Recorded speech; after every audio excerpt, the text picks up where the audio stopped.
Could you mix a television program with 19 mix minuses? It's crazy what they're having to do through COVID to make it seem like there's a live audience. Rob Ashard is our guest. He's got that information plus more and an old from 1960 reel-to-reel machine. That's all coming up next on TWiRT. This Week in Radio Tech is brought to you by Broadcasters General Store with outstanding service, savings, and support. Online at bgs.cc. By Broadcast Bionics with the Bionic Studio, including talk show control, social media, and visual radio. Broadcast Bionics brings exceptional audience engagement to radio and TV. By Angry Audio. Audio problems disappear when you get angry at angryaudio.com. And by Max Connect Wireless, prioritized high-speed internet service designed for transmitter sites and remote broadcasts. Hey, welcome into This Week in Radio Tech, the show where we talk about everything from the microphone to that light bulb from the top of the tower. I'm Kirk Harnack, delighted that you're here, and I'm excited about this show. I'm excited about most of our shows, but this one particularly so, because we're going to travel from Nashville, Tennessee to across the pond over to merry old England and talk with our guest, Rob Ashard. And so we'll bring Rob on in just a minute. I wanted to mention that our show is brought to you in part by a relationship that This Week in Radio Tech has with Radio Guide magazine. Check out Radio Guide magazine. You can check it online at radio-guide.com. Ray Top does a super job of publishing more in-depth engineering articles in Radio Guide magazine. And from the website, you can sign up for the paper edition. I've got, they're just out of reach. Usually I go get all my props and I forgot to get my Radio Guide magazine. It's just out of reach. Right over there. But check it. Every 2 months, you get a new Radio Guide magazine in the mail. And instead of just a little short article, they have lengthy articles on engineering topics for radio broadcast engineers. So check that out. Ray Top, appreciate you and our relationship that we have on promoting This Week in Radio Tech, Radio Guide magazine at radio-guide.com. Okay, that's out of the way. Let's bring in Rob Ashard. Rob, welcome into the show. Good to see you. Good to be back. My third one, Kirk. My third TWiRT. That's right. And once you were on a ship, right?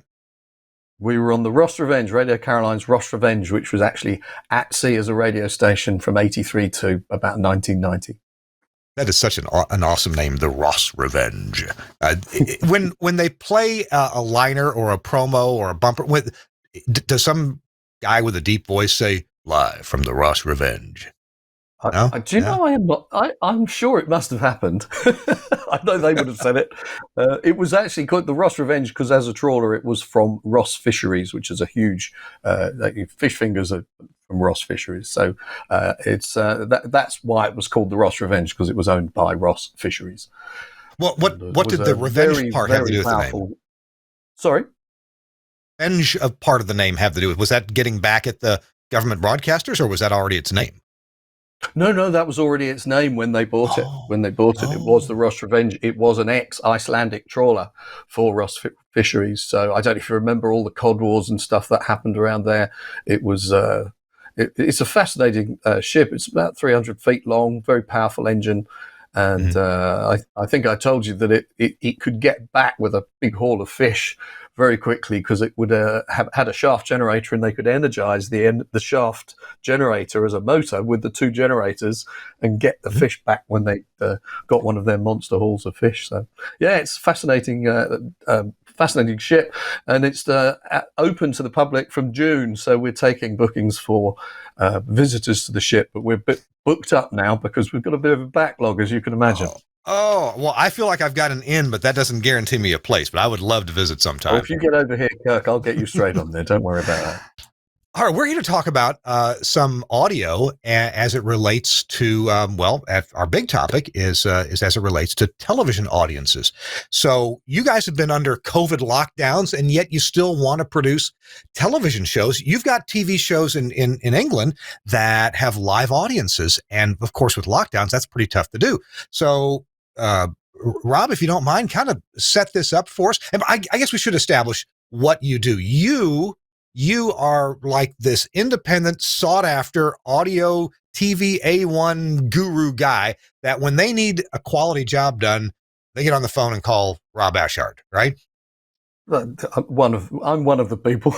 It's called, yeah. So yes, I'm freelance. I worked as staff at ITV, which is a big network over here from Yeah. 1980 to 2004, and then I went freelance. So I've been out in the freelance world since 2004. Yeah, we've obviously had to deal with COVID. I work two main shows big shows that I do. One that you'd have seen over there on BBC America, maybe, called The Graham Norton Show. I've worked on that show for about 20 years now, from when I was still a staff, and when I went freelance, they very kindly said, would I come along and carry on with them, which was nice. And so I've mixed that show, which includes live music. You were talking about mixing live music. I've mixed quite a few fully live acts on there, and the mix that I do on the night is the mix you hear at home. And then we've just recently been doing a big show called Ant and Dec's Takeaway. Ant and Dec are huge stars over here. They've been presenting in telly for a very long time, and their Saturday night show has crumbs. I think about 8.5 million viewers. And normally in the studio we'd have 400 or 500 people going absolutely nuts because they get prizes and they just get into the whole vibe of it. So we couldn't have them. So what we did, and the same with Norton as well, we got two different companies actually. One was Kinetic Pixel for Takeaway, and Britannia Row for Graham Norton, and they come in and they give us a remote audience. So I have to give them a mix minus of the show that they send out to their viewers, their audience members, and then they give me a feed. I think Kinetic Pixel gave me 9 mono feeds that I panned around, and Britannia Row gave me 3 stereo feeds, which I just faded up. I think I might have made some a little wider than the others. And so they also moderate those incoming feeds. So if somebody's getting very noisy, if somebody's phone goes or a dog starts barking, they'll frantically try and find it and mute it. So that's all done incoming to me, so I don't have to worry about that. Wait, I got to make sure I got this picture here, Rob. So you're doing a live TV show in a studio that has theater seating, but nobody or almost nobody in those seats, and you pay to get real people, their audio into your mixing board from these companies. And these people are, I guess they're reacting in real time. They're being fed a feed privately, and they're reacting in real time to the show. So it's appropriate. It's not a laugh track. It's not an applause track. No. And so they're real people, and they have video returns, which particularly on Takeaway go on to the biggest video wall you've ever seen. That was actually where the audience sat. So this is absolutely monster, with hundreds of individuals, and most of them hopefully are on headphones. They try and get people to be on earbuds and things, or monitor if they've got speakers on. So we don't get too much coming back. But again, it's got the same sort of auto mixing facility that Skype and Zoom have. So it's surprisingly clean what comes back to me. So you mentioned that the company's providing you with these audience feed, this remote audience feed, which is a bunch of individuals in their homes, in their offices, right? That they all fans of the show. Yeah, all fans. Okay. So these are your P1 listeners, as we call it here in the U.S. These are your primary viewers, super viewers, if you like. But you said they moderate this. So if I didn't think about that, if a dog barks, if the phone rings, and they haven't silenced it. You can't silence your dog too well, but they try to knock that out real quick. Yeah, bear in mind that when you mix a show, your right hand is always on the audience fader. Mm-hmm. And under normal circumstances, you push it for the laughs and applause, and you pull it back when people speak, because otherwise you get a handful of PA spill. And if I left the fader up as high as it is when people are laughing or cheering and clapping, you would then hear the speech would be covered in this awful kind of room ambience off the PA. So you're Right. always pushing and pulling. So when they're just speaking and there's no funny stuff happening, your audience fader is down. Now with a live audience, you would never pull it out, because it's quite nice to hear the PA spill, because it sounds like an event. Yes. Yeah. Right. So you never pull it out, because it just dries up completely. Also, it means it's far more obvious when you work that fader. So, in fact, one of the things I do both shows, is we still run the PA so that it still sounds like a TV show.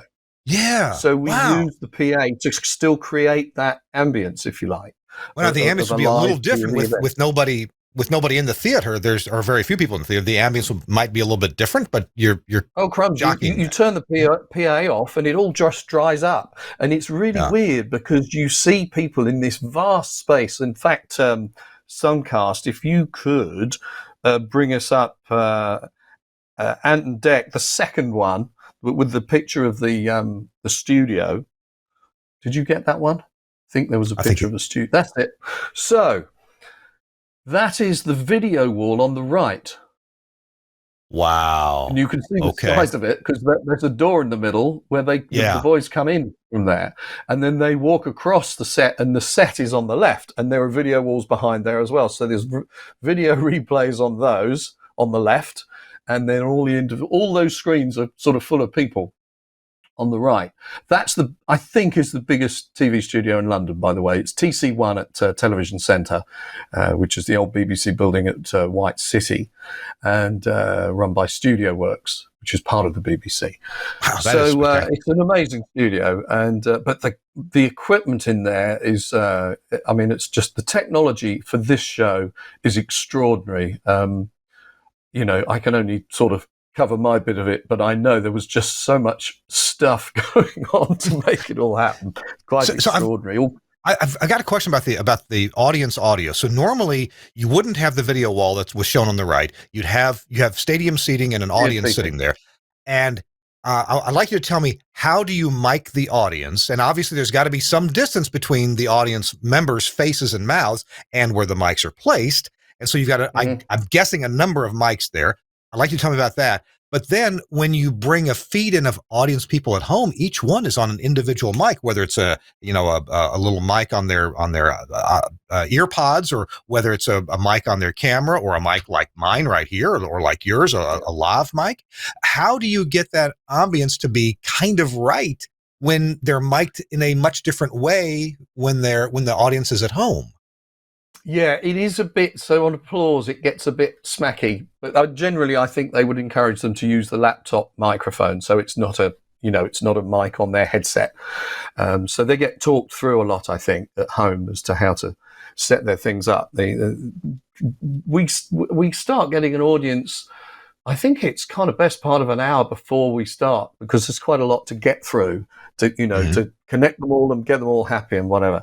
So under normal circumstances, we would have tiered seating over that area where that big screen wall is, and we have 2 rows of 6 AKG K460 microphones with the normal cardioid capsule on it. They had some super cardioids on there, and it was a little bit, I found it was a little bit too directional. It's like you would never use a 416 for audiences because it's hypercardioid, and you end up getting about 5 people. So it's far nicer for audience to use a sort of just a normal cardioid capacitor mic. And so they're hanging just straight down above the audience, and they're probably 2 or 3 meters above them. If they get too close, it gets too tight. It's far smoother if you get them up a bit. Sure. Okay. Now, so to answer your other question, go ahead. To answer your other question, so what I also did was I put some of the a lowish feed of the audience coming in post my fader back on the PA, so it then opened the sound out. So it was in the studio, and everyone in the studio could hear some of that reaction. So it just helps the whole vibe in the studio.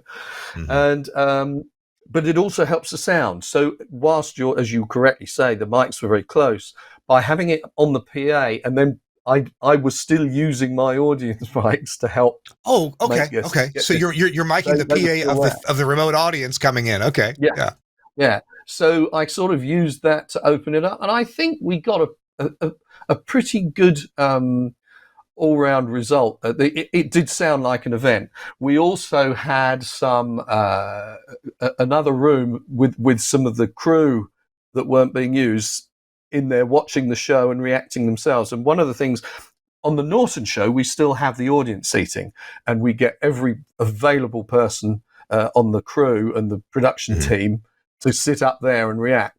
And because by its nature, this audience sound is going to be data compressed, we'll have artifacts of sort of MP3 type artifacts.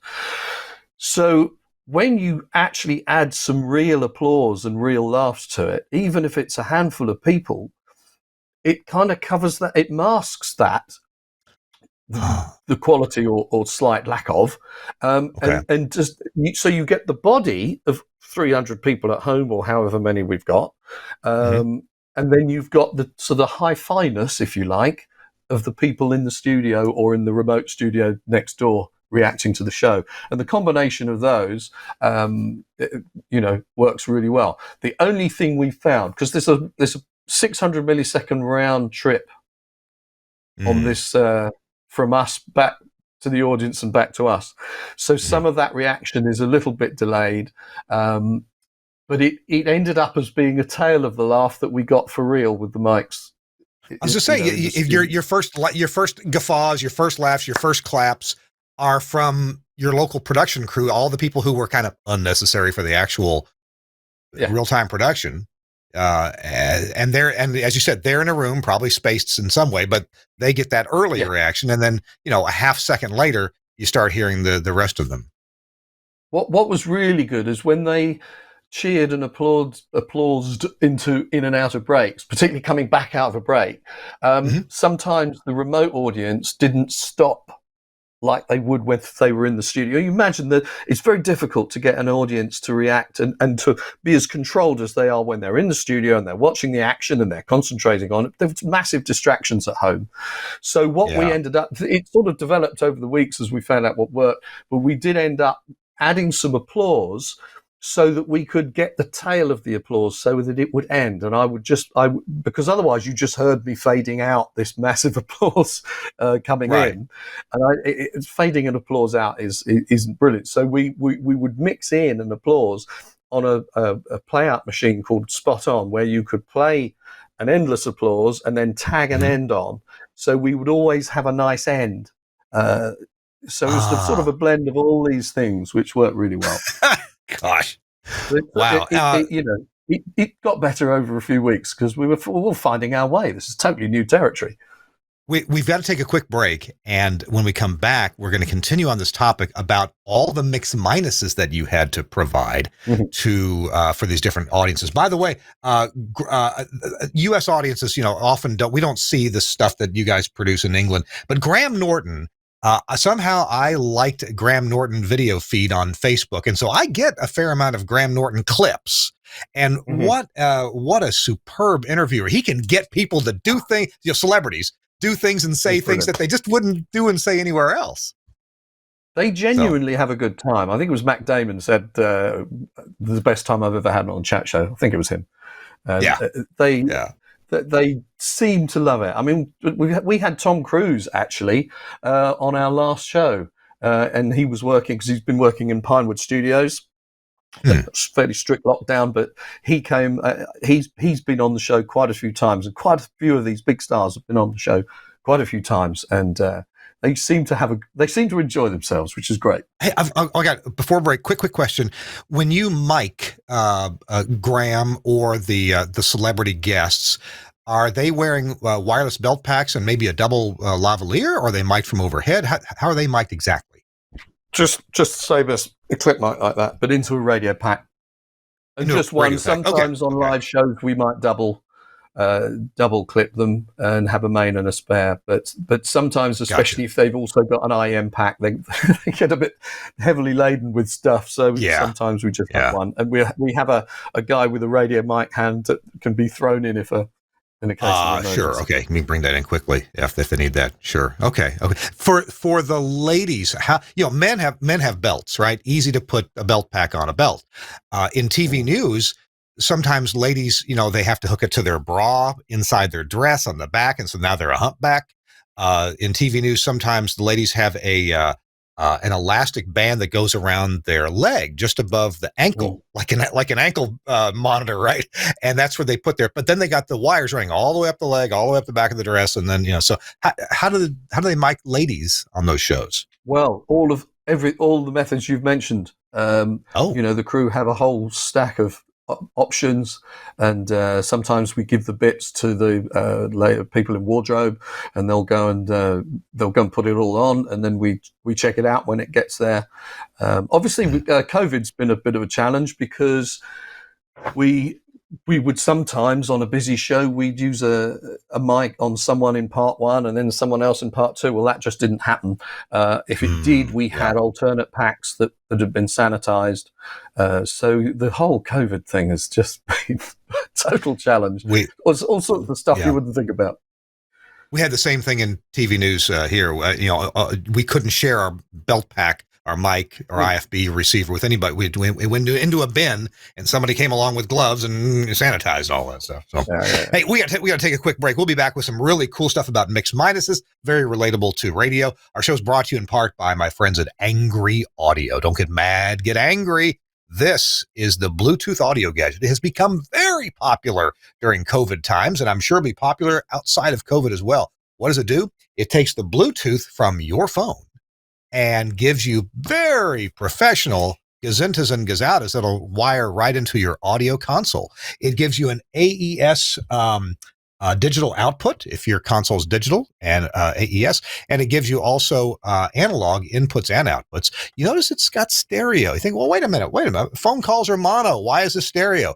Well, if you're playing back something from your phone, like maybe an interview you did, or a song, or something that you've downloaded, you can play it out of your phone and into the Bluetooth audio gadget, and it will play in stereo in very high quality. A lot of folks think Bluetooth doesn't sound that good. Well, it can sound not good, but if you do it professionally, it can sound really good. The Bluetooth audio gadget knows, your phone tells it whether it's making a phone call or whether it's playing back stereo audio, and it chooses the proper profile and the proper codec to best handle that. If it's a phone call, low latency, less quality.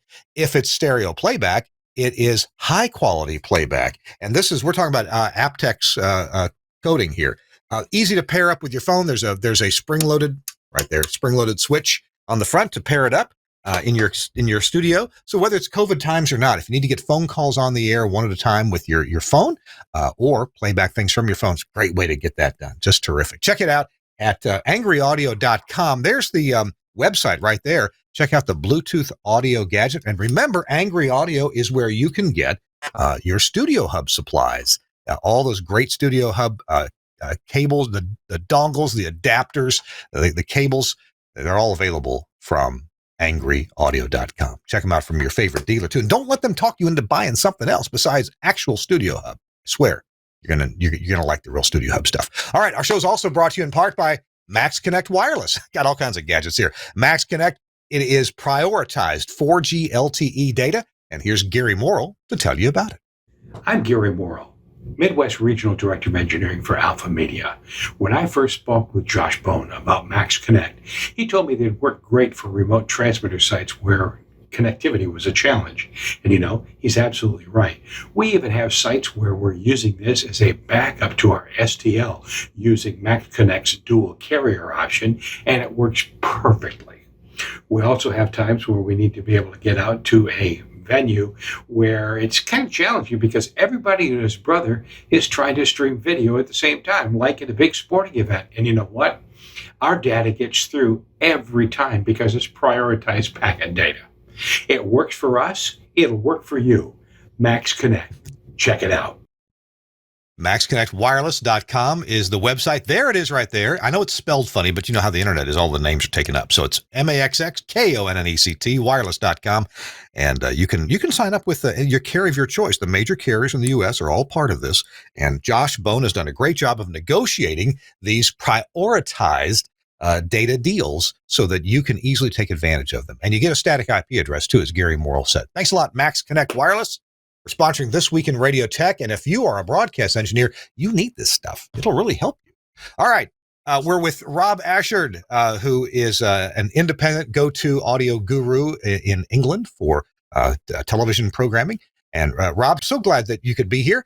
We were talking about not quite fake, but not in studio audiences. Having an audience, having that great reaction from an audience, but doing it with an audience that's not in the studio. And I think one of the cool things here is about the mix minuses. Why don't you talk to me about what you have to do to provide mix minus to all these people that are remote? Because when they're in the studio, you don't have to mix minus anybody there, do you? No.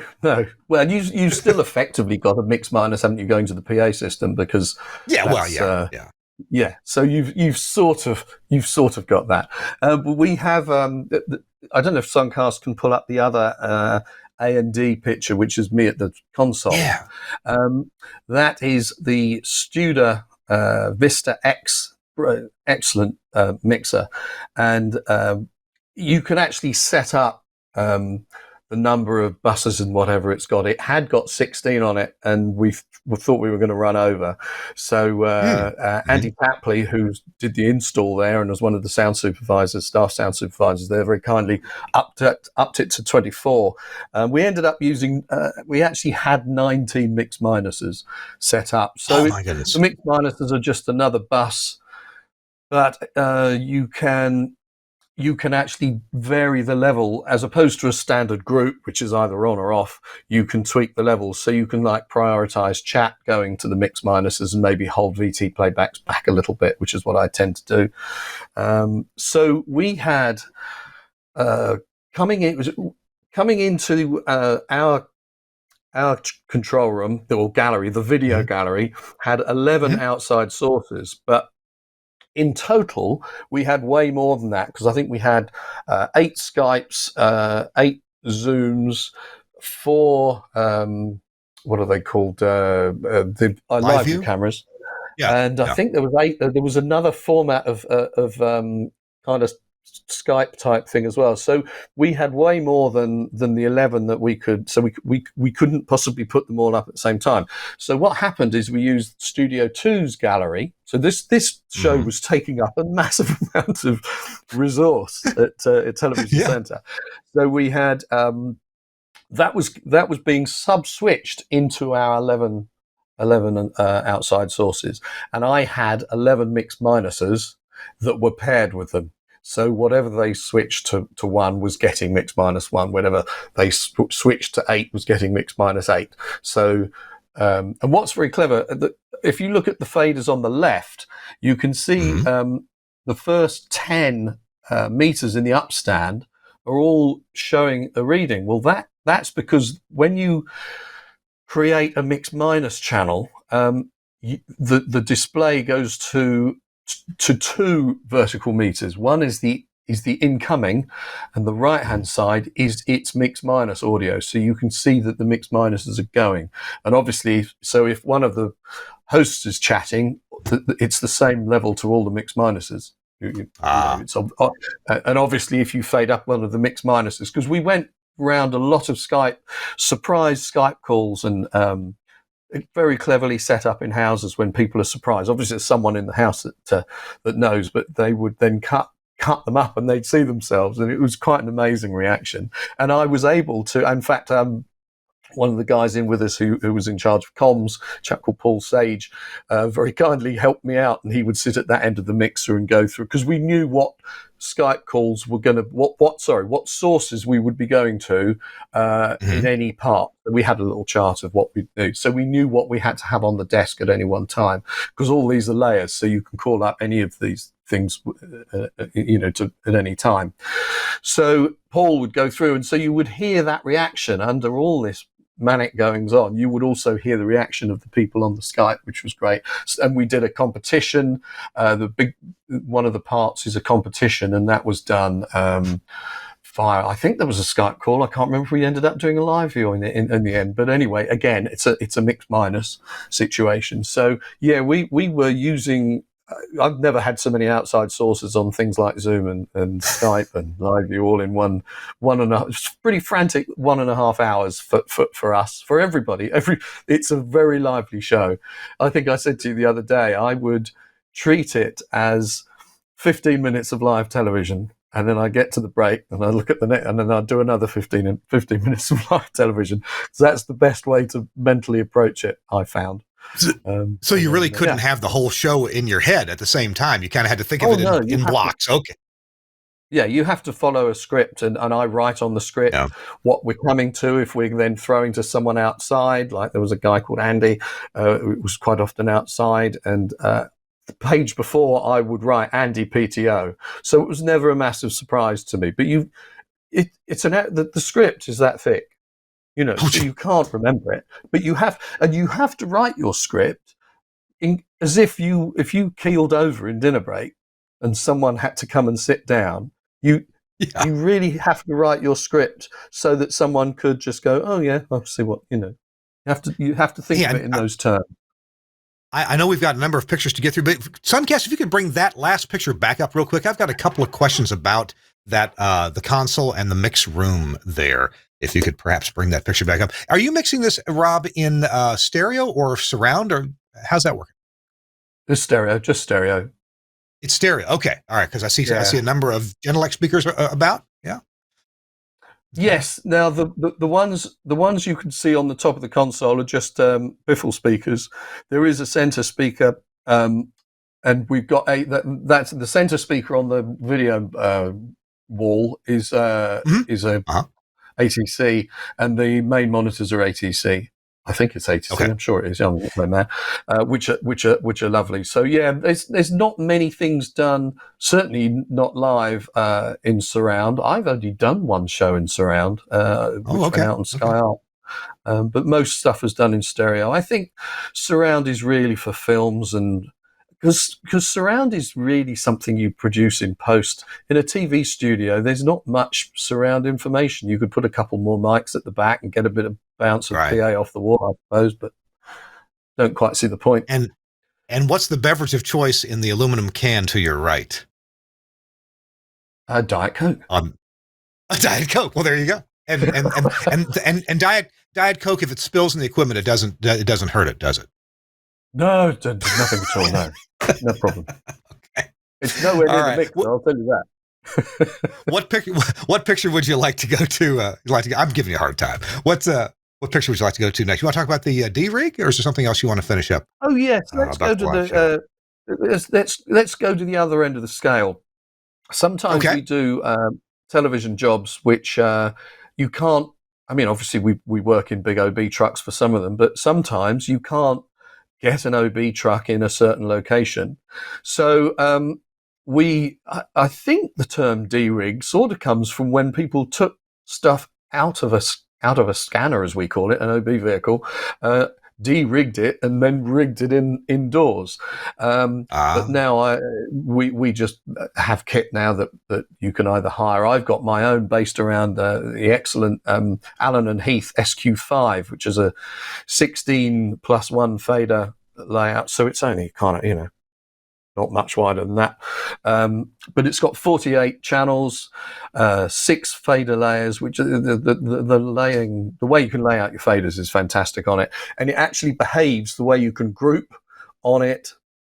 It behaves very much like big Calrecs and big Studers. And it's got some marvelous dynamics on it. I've got some lovely plugins which are sort of clones of. There's a lovely one which is like a URI 1176-ish type thing, which I've been using to use post fade on an audience, which works really well. So that setup there isn't a studio. Those are 2 plastic tables it's set up on.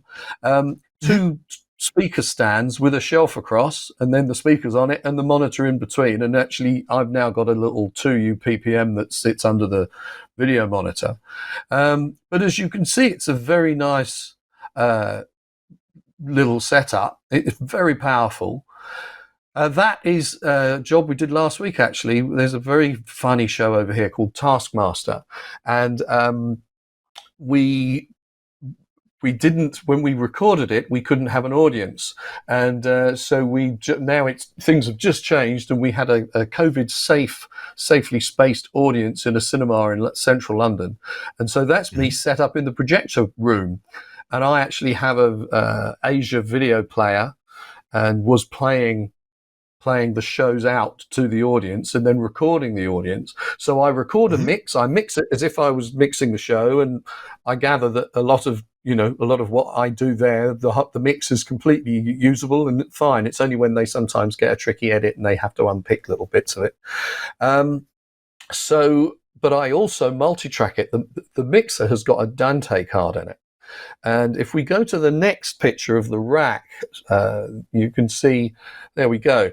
So the main hub of the whole thing is the Ferrofish A32 Dante, which is the third thing down with the 4 square little windows in it above the Joko. Yeah. And that takes the Dante feeds from the mixer, and then it also there's a box below it called the NanoSync, and that clocks the whole system. So that generates the 48K clock, but it also locks it to pictures, so that with every second you get 25 frames of video, 48,000 cycles per second. And every second you get that. That means that if I then take a recording off my multi-track recording, which I do on a laptop, on a thing called Boom Recorder, and it means if you drop that file onto an edit, the 2-hour-long recording will be sample accurate for 2 hours against the original video. So that's why we do that. A lot of people don't get that. A lot of people think, well, my mate's recording that on a video, and I've got a little handheld Zoom recorder, and they're both digital. And then when they try and edit it all, by the end of it, it's all half a second out of sync. And that will happen. That will happen. Yes. So any TV studio or truck will have a clock like the NanoSync. So that also generates time code. It can generate video syncs, which it does here because the video player locks to that. So that is the kind of central clock of the whole of my little television station I've got there, if you like. So that's how that system works. So that combination of that mixer and that rack is incredibly powerful, because the Ferrofish also gives out 32 analog outputs as well. So I can actually on a big job, I can feed analog inputs to VT as well, and they go via that Joko, which is a 24-track analog digital recorder. It's got analog inputs, so that gives me a backup multi-track as well. So yeah, it's a very powerful, for the footprint, it's incredibly powerful. It works really well. Most of this gear is gear that we don't see in radio, but some people in the radio business are always looking for, hey, what's out there that maybe I don't know about? Maybe my radio broadcast equipment dealer doesn't know about. Maybe it's not popular, but hey, I could use it. I could really use something like that in my radio station. And so the Joko thing, I think, is pretty cool. That's a recorder, 24 tracks. Yeah, it's brilliant. It's such a. I think it looks. I remember the first time I saw it, I was flying home from a job in Australia, and I saw it in a magazine. And thought, wow, online, and just thought, oh my goodness, this is such a cool device. Back to the SQ, you can configure those 48 channels to be any number of mono channels or stereo channels, and the stereo channels come up as a single fader and act as a stereo channel. You can also have a sliding scale of the 12 mix buses as to whether they're auxes or buses, and whether those auxes are mono or stereo. I mean, it's massively flexible. I would have said it, it's sort of thing you could use in a little radio station, because you could record bands with it. You could also give yourself different setups where you have 4 playouts from a hard drive playout and coming up on 4 faders if you want, and then a load of microphones. You'd possibly have to lash something up to try and make the monitors mute, but otherwise you've got proper EQ compression on every channel as well. So yeah, it's a very powerful little mixer, very powerful. It comes in 16, 24 and 32 fader versions, but the internal architecture is the same, still 48 channels. Gotcha. Hey, it's This Week in Radio Tech, our 546 episode. We're talking to Rob Ashard from England, and he's just a go-to audio guru, does all kinds of fancy work on big shows and has great ideas for mixing, bringing things in. He's got some tips for us, and we're going to take a quick break, but when we come back, we're going to be switching gears. We're going to look at an ancient reel-to-reel machine that Rob has a friend, and anyway, I'll let Rob describe it. We're going to have some video for you. It is just as cool as it can be. So hang on. Our show is brought to you in part by another bunch of guys over in England, and that is Broadcast Bionics and their Camera One product. We'll be right back after this. Camera One from Broadcast Bionics, designed to bring video to your audio content, visualizing radio and podcasts for social media. Camera One can automatically create, capture and brand professionally switched video for live streaming or upload, making your production shareable. Control and configure using a web browser on any device. Camera One is available as a 4-camera or 8-camera system using the Blackmagic A10 Mini range, including the A10 Mini Extreme. You can use cameras to suit your studio and your budget. You'll need one camera for a studio wide shot, and usually one camera per microphone. A standard multi-channel sound card or IP driver monitors audio from each studio microphone, and we work natively with Axia systems. Ideally, this will be a post-fader feed from each mic, although you can use pre-fade audio or a mic split if that's all you have available. These audio levels are used to intelligently switch the video feed when each contributor is talking. You can also group microphones together into one shot and use the audio from a mixer's aux bus. You can use Camera One's auto switch feature, or disable it and switch using the on-screen buttons or the buttons on the A10. Recordings can automatically start when you tell the system you're on the air. This on-air indication can be linked to your studio's red lights via IP or an Avantec Adam GPIO interface. You can quickly browse all the videos that have been automatically created during your broadcast, download them and post. Camera One is a user-installable system. You'll need a good spec Windows 10 PC, i7 with plenty of storage and 16 gig of RAM. It's better if this machine isn't used for anything else. Remember, you can control the software in a web browser on another device on your network. Camera One, a thrifty way of creating scroll-stopping video from your show or podcast from Broadcast Bionics. Thanks a lot to Broadcast Bionics for sponsoring This Week in Radio Tech, and check out Camera One. It is amazing at bionics.radio. Bionic.radio is one of their website URLs. Hey, it's Kirk Harnack on This Week in Radio Tech. Glad you could join us. We're talking to Rob Ashard from England. Rob, I hate to push us along in our list of things to talk about. Well, I think we got, unless there's something you want to pick up from before, let's move on to that. No, let's go on to the lovely old tape machine, shall we? Tell us about this. Right. So, actually, funny enough, is we have a Zoom chat every now and then with a bunch of my old London Weekend Sound colleagues, and one of them, a very old friend of mine that we used to work on some TV dramas back in the 80s, Keith Green, brought up into shot this lovely tape machine. And it was, well, I'll show you the box size. You'll see that this is emptied. So this is the box that it's in, but I've got it in bits at the moment. So okay, all right. Here is the machine itself. Oh, this is the guts. This is what goes in the box. All right. Yeah. So okay. How interesting. Anyway, what happened was that Keith saw my intro. Well, he said, "Oh, of course, no one uses tape machines anymore, and no one's interested." And I pointed to the ones behind me, as you can see. I let my A77 run just because I'm a bit of I've got an A80 over there, a low-speed quarter-track A77, and then that lovely Technics RS1500, which is a beautiful 3-speed machine with 2 sets of playback heads. So that will play back quarter-track and half-track. So that plays back just about every tape I've got. So after this chat, Keith got in touch with me and said, "Oh, well, I didn't realise you were so interested in it. Do you want this machine? Because I'm just having a bit of a clear out." So I went to pick it up, and I just thought, well, I'll tell you what, it takes 8 D-cell batteries.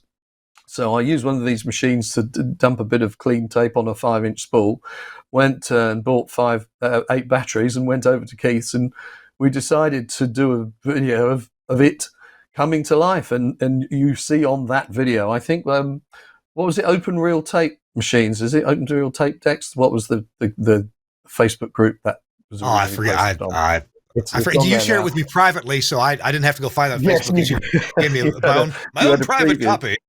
Right. But actually, when you see suddenly we turn it on and suddenly the reels start going round, that is the first time that machine had worked since 1972. And so I've now cleaned it up.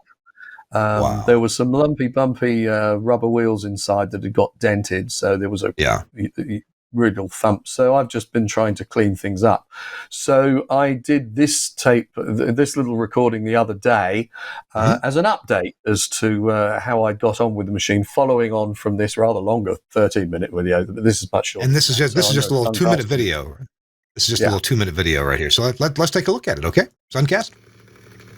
So, a little update on the EMI RE321.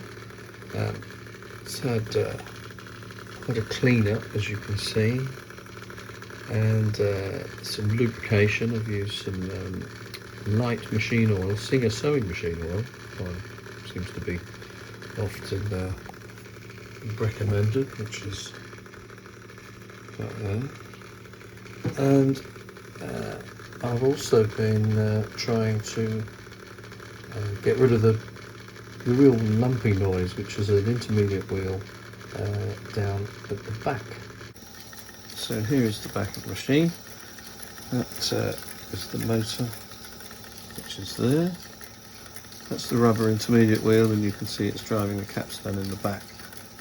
You can already hear it's a lot quieter. And what I've been doing, I did try some sandpaper, but it had a bit of a dent in it, which is what was making the noise. So sort of almost been turning it down, I guess, by just cutting it with the edge of the screwdriver. That's right. So if I push on that, it just calms down. I'm just going to leave it running for a while as well. Certainly seems to be getting better. It's covering the place in rubber dust at the moment. If you saw the first video, there was also a horrible squeaking noise. And so this is the take-up spool clutch. So if I was to just stop the reel. So you can see, so the rubber belt comes off the capstan, the pulley on the capstan. And then there's that little clutch that keeps the take-up tension. And I've literally not touched it. I just wonder whether the machine has was in a loft and is now dried out a bit. And so that's all working. So generally, it's all in pretty good shape. So to finish off, I've actually just left it running, because it occurs to me that the big Duracell D-cells that you can buy now probably keep this thing running for hours longer than the batteries they had back in the day. So I've just had this running, having sort of turned down that rubber wheel. That's all got a lot more quiet than it was. So a little bit of progress with this lovely little EMI RE321. And that speaker in the front, a paper cone speaker, right? I know. No, that's the only thing I'm not sure about. It's very quiet. I don't know whether it's faulty or it just seems the replay is very low. But someone online did say that they were very low. So that's the only thing that doesn't work. I've sort of fixed the VU meter. It was broken and the needle had doubled over. And it was very fiddly work on that. Meters are that way. Oh, but anyway, I've got it. It moves, but I haven't put it back in yet. But so you said really, I've just got to put that back in, and then see if it goes. The last time it was used, you said, was 1972. That's almost 50 years ago. Do you know when the unit was made? 1960. Actually says it on the VU meter. Oh, yeah, wow. Okay. Yeah. All right. So it's where it is. it's about 61 years old. It's a little older than I am. It's the same age as me, Kirk. Yeah. Oh my gosh. Wow. It's the same age as me. Now, you mentioned D battery. That thing doesn't run on line current. It runs on batteries. Well, it's a portable machine. It's built as a portable recorder. I think it's from what I've read, it's a BBC design actually that then EMI made. I think that's the correct way of. And then there were, but yeah, it runs on the biggest torch batteries. Okay. Big cylindrical one. Looking at the design, you pull it out, and all the electronics are there, and it goes into a case. But looking at the design, to me, it's like the designer said, how many expensive custom-made parts, or how few expensive custom-made parts can we use and make a reel-to-reel machine? Because the reel was driven by the capstan, right? It's got but it's got a clutch on it, so the clutch slips, and so it's like they're using the capstan motor to run other stuff. Usually that's precious. You don't mess with the capstan motor. That's not unusual for the sort of domestic machines, like a Sony 377 or Akai 4000 DS. They've all got a single motor and rubber wheels and all sorts. So it's not actually that common, that uncommon. It's only in our sort of luxury professional world where we're used to that we take 3-motor decks for granted. Gotcha. But it's interesting. There is no drive to the rewind motor. There is. I'll bring this up again. This is rather funny. So this actually, you rewind the tape with that, and it interacts with the. Yeah. So it's a manual. It's a manual rewind.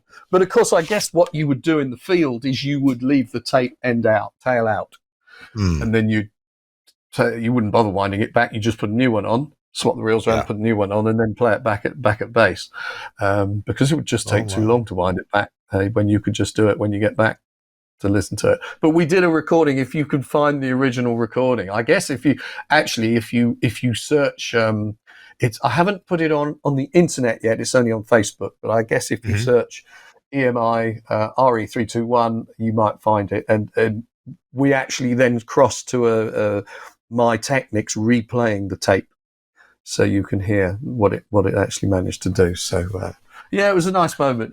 I just sort of got a little bit addicted to it because it's just a lovely thing.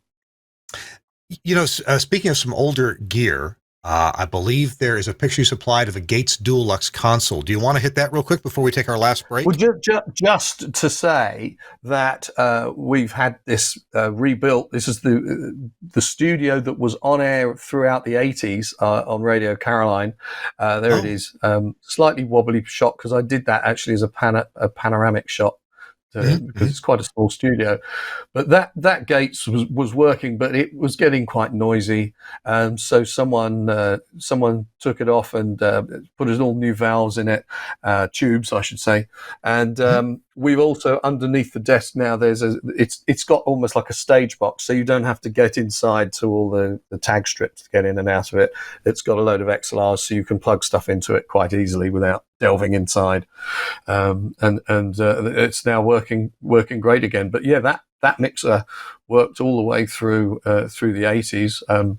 Then there was a raid by the Dutch, and they took it all away, and then we got it all back again and plugged it all back and put a chocolate block in between the where they'd cut the power supply wires, and it all came back to life again. So yeah, I believe they bought when they fitted the ship out, I believe they bought a country station, pretty much lock, stock and barrel. So there was a 50 kilowatt RCA ampliphase down in the hold, and I think it all came together. But we certainly got a load of studio gear and a transmitter. I think they might have been in the same lot. But so anyway, it worked fantastically. One of the first Optimods to be heard in Europe. Arguably, there might have been one on one of the Irish pirate stations. They were very well kitted out. in Dublin. So some people say that there was a analog Optimod on air first there, but it was certainly the first or the second, and it sounded amazing because we have quite a bandwidth restricted AM service over here, and this thing wasn't quite as bandwidth limited as it should be, and it sounded like FM. It was lovely, and a huge signal. I think they put about 35 kilowatts on a saltwater ground plane. It did get out. I'm amazed at how much, frankly, American gear there is in that studio. You've got the Gates console, and that was probably made in Quincy, Illinois, I would reckon. I would imagine so. And then the ITC tape decks there were made in Bloomington, Illinois. So two things from the same state. And were those Rusco turntables there? Yes, I think they're Ruscos. Yes, Studio Pros. I think they are. And I don't know for sure, but I want to say California. Yeah. Sorry. I think I can't remember the arms that are on them. Audio Technica, I think, arms on those. Funny enough, the cart machines were originally, I believe, Gates Criterion cart machines.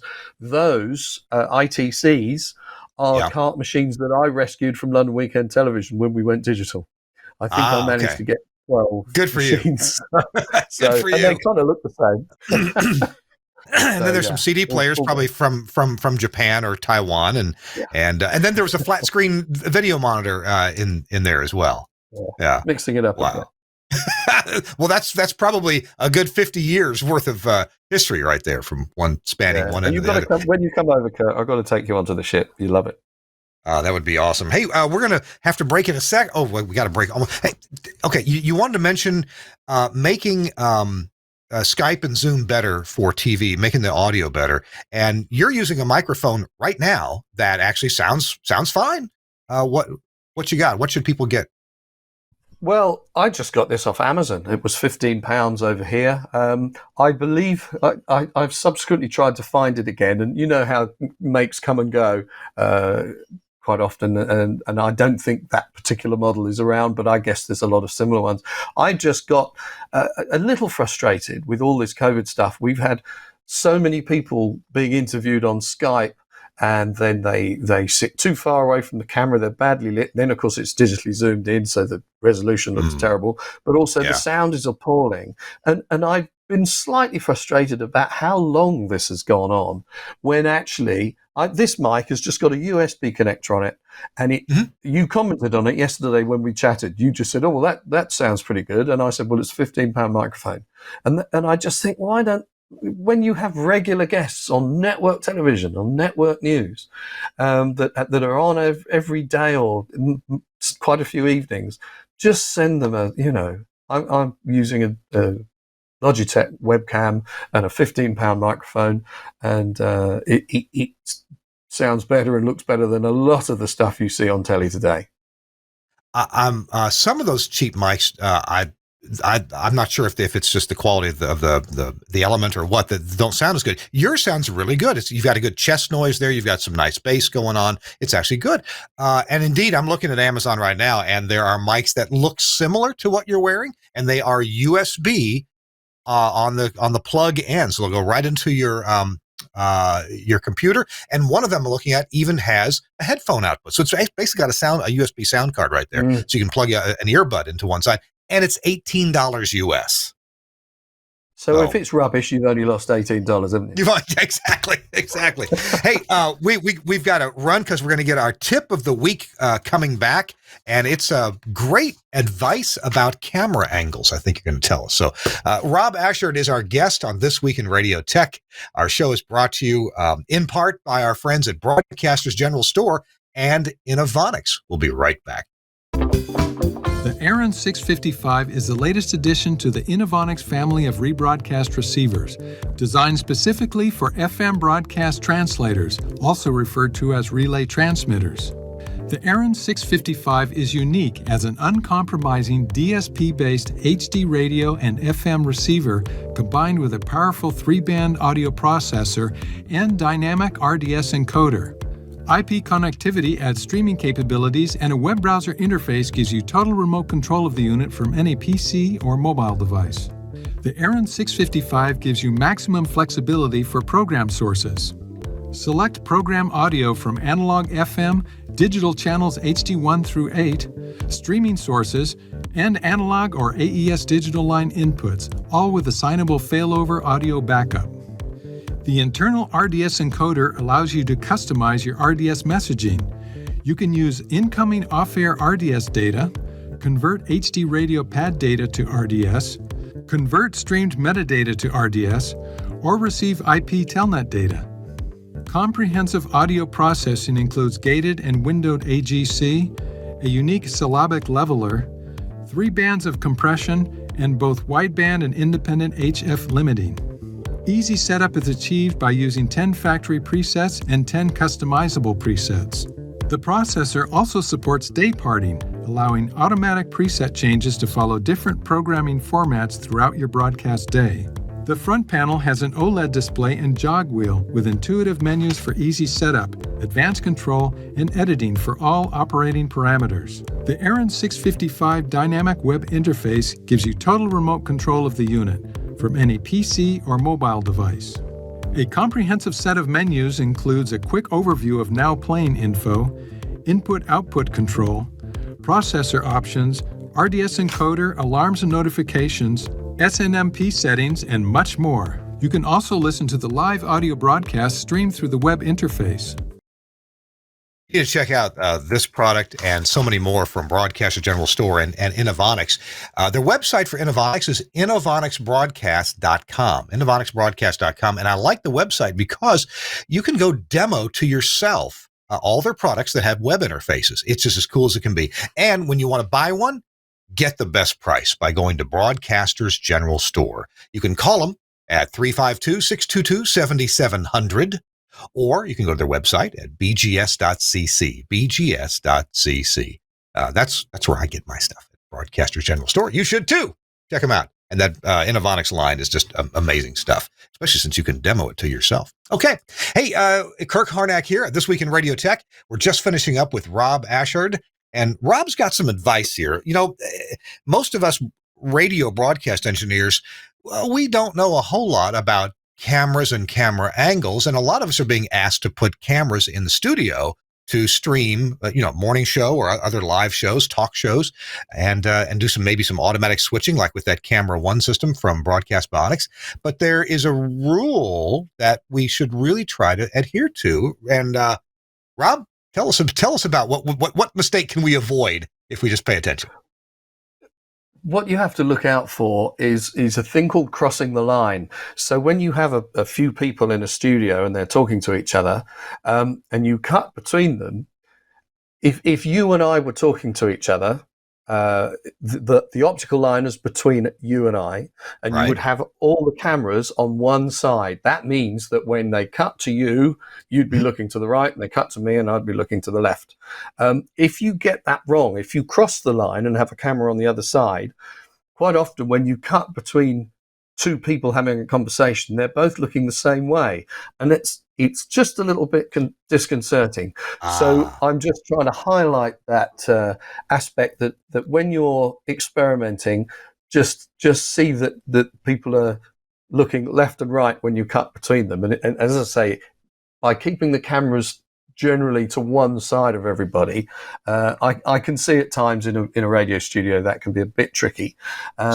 But as you said, having a wide shot end on can get round that sometimes. You can go between singles with a wide shot, and that gets round the clash of angles if it's not working out. But that's the thing to look out for. That's great advice, and it's something that we don't think about, although people in television certainly do. And when think about the Graham Norton show or any other show where you've got a set and people talking on it, generally the cameras are out, between the set and the audience. So they're all on a one side of the line, so to speak. Now, occasionally there are shots that break that rule, but they break it purposely. Like, for example, I think they're opening back up. They have, but the Grand Ole Opry here in Nashville, where you've got a stage, musicians, you've got band players in the back, and the lead musicians out front, and the cameras are all out front. Some way in the back, some up near the stage. You got a couple of roving camera people, but they are all in front of the performers. But there's one. No, actually, there's two cameras. There's one that's straight in the middle of the back of the set, and when they go to that camera, you see everything, including the audience. And then there's one other camera that I guess breaks the rule, but for a purpose, and that is it is a PTZ remote camera that focuses on the keyboard, and it is a reverse shot, and so that has been disconcerting. Come to think of it, it's a reverse shot from all the others. Like if you see the piano player from the normal shot, and then they go to this close up right down the keyboard. That you're right, that is disconcerting. So pay attention to that. One of the things in telly is if you notice it, it's invariably wrong. Okay. It's like sound. If you just sit and listen to something, you don't notice anything, you're doing a good job. When something jumps out at you, it's invariably it's not how it should be. You don't know if a camera operator is bad until that camera operator messes up, and then whoa, what was that? Great advice. Rob, it's such a delight to talk to you. Thank you for bringing your wisdom from many years of live sound and television production to us. I really appreciate it. No worries. I'm always glad to join in these. They're great fun. Lovely. Good deal. And I'll look to board the Ross Revenge when I come back to England at some point. I'd love to see it. Absolutely. Well, yeah, we should do a show there on the Ross Revenge, you and me together. That'd be good. Yeah. No, that would be great. I'm sure we could sort that out. Well, as you say, one of our earlier shows was live from the studio 2 there. So yeah, we can do that. I'll have to bring my large collection of vinyl accordion music, and we can play that on the air. Yeah, you can do that. Awesome. Deep Purple. That's right, some Deep Purple. All right, we got to go. Hey, I want to thank so much Rob Ashard for being with us. Hey, if you would pay attention to who our sponsors are, that we'll put them in the links in the show notes below, as well as some of the things that Rob and I talked about on the show today. We'll have links to some of those things as I can find them in the show notes. So watch out for that. But do patronize our sponsors. It really is helpful. And if you're watching this on YouTube, if you would subscribe to the channel, that'd be great. You'll get notified of when the next episode is out in case you miss one live. And also if you'd ring the bell, it'll remind you, and give us a thumbs up. That'd be really nice too. If you enjoy the show, I would appreciate if you give us a thumbs up. And hey, so would Suncast, because he produces each and every show. Suncast, thank you for producing this show as well. Great job. And thanks to Andrew Zaria, the founder of the GFQ Network, where you'll find lots of other cool podcasts going on. All right, we got to run. We're going to see you next week on This Week in Radio Tech. Bye-bye, everybody.